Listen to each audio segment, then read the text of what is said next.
2000 ఇది జిఎస్డిపినా జీడిపినా? జిఎస్డిపినా? జిఎస్డిపిలో చంద్రబాబు నాయుడు గారి హయాంలో రాష్ట్రానికి వచ్చిన డెవల్యూషన్స్ 3.72% వస్తే మనకు కోవిడ్ రావడం వల్ల నష్టం జరిగి రాష్ట్రానికి రావాల్సిన డెవల్యూషన్స్ కూడా అంతకు ముందు 5 సంవత్సరాలు చంద్రబాబు నాయుడు గారి హయాంతో పోలిస్తే రాష్ట్రానికి వచ్చిన డెవల్యూషన్స్ కూడా జిఎస్డిపిలో 2.92% మాత్రమే వచ్చిన పరిస్థితులు తగ్గినాయి మన పర్సంటేజ్ చూస్తే. అటువంటి పరిస్థితుల్లో కేంద్రమే కాదు ప్రతి రాష్ట్రము కూడా అప్పులు ఎక్కువగా చేసుకునే వెసులుబాటు కేంద్ర ప్రభుత్వం అడుగులు ముందుకు వేసింది. కేంద్ర ప్రభుత్వం ఎక్కువ అప్పులు తీసుకుంది, రాష్ట్రాలకు ఎక్కువ అప్పులు తీసుకునే అవకాశం కూడా కల్పించింది. అయినప్పటికీ కూడా మన హయాంలో చంద్రబాబు నాయుడు గారు చేసిన అప్పులు కన్నా మన హయాంలో అప్పులు మనం తక్కువ చేసినాం. చంద్రబాబు నాయుడు గారి హయాంలో compounded annual growth rate of liabilities 21.63% అయితే మన హయాంలో compounded annual growth rate of liabilities all kinds of liabilities put together 12.90% మాత్రమే.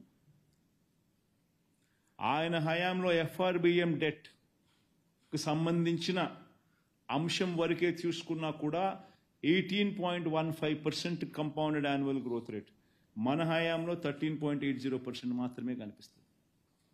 అంటే ప్రతి అంశంలోనూ కూడా అప్పుల పరంగా కోవిడ్ లాంటి విపత్కర పరిస్థితుల్లో కూడా వైఎస్ఆర్సీపీ హయాంలో అప్పులు తక్కువ జరిగాయి. Compounded annual growth rate of debt when compare to Chandrababu రెజీమ్లో ఆయన 5 సంవత్సరాలతో కంపేర్ చేస్తే ఇది వాస్తవాలు. మిమ్మల్ని అందరినీ కూడా కోరేది ఒకటి, ఈ స్లైడ్ చూపించండి. ఈ గవర్నర్ గారికి కూడా నేను ఈ సందర్భంగా లెటర్ రాస్తున్నా. అయ్యా గవర్నర్ గారు, మిమ్మల్ని కూడా చంద్రబాబు నాయుడు గారు మోసం చేసి మీతో కూడా అబద్ధాలు చెప్పించడం ధర్మమేనా?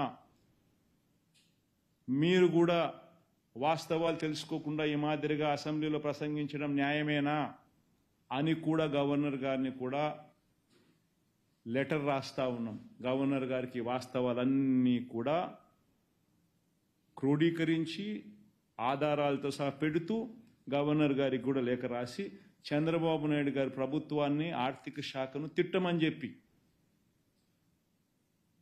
మందలించమని చెప్పి, గవర్నర్ గారిని ఈ రకంగా రైడ్కి తీసుకొని పోవడం, గవర్నర్ గారి చేత కూడా ఈ మాదిరిగా అబద్ధాలు ప్రచారం చేయించడం కరెక్ట్ పద్ధతి కాదు అని చెప్పి గవర్నర్ గారికి కూడా లెటర్ రాస్తున్నాం ఇవన్నీ వాస్తవాలు పెట్టి.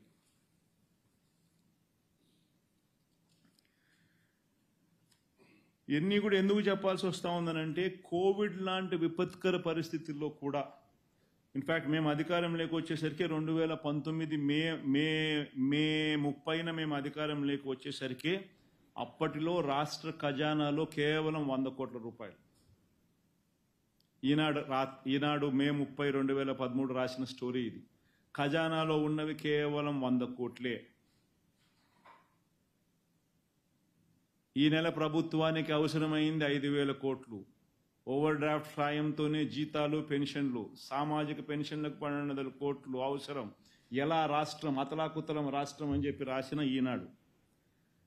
ఇలాంటి పరిస్థితిలో తెలుగుదేశం పార్టీకి సంబంధించిన అధికార పత్రిక ఈనాడు రాసిన వార్త, ఇలాంటి పరిస్థితుల్లో కూడా మేము పూర్తి బడ్జెట్ ప్రవేశపెట్టాం.